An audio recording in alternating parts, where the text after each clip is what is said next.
Hello guys, welcome to Danny's Tech.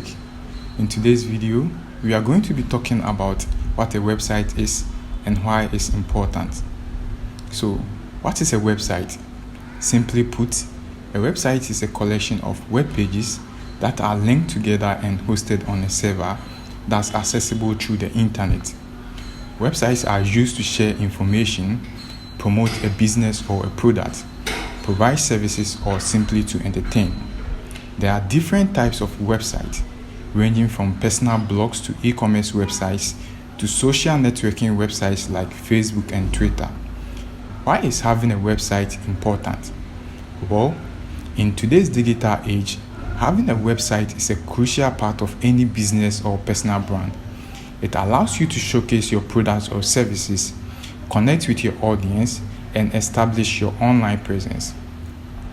Websites also provide valuable data and analytics that can help you understand your audience better and make informed business decisions. For watching, and be sure to subscribe for more tech videos from Danny's Tech. Goodbye.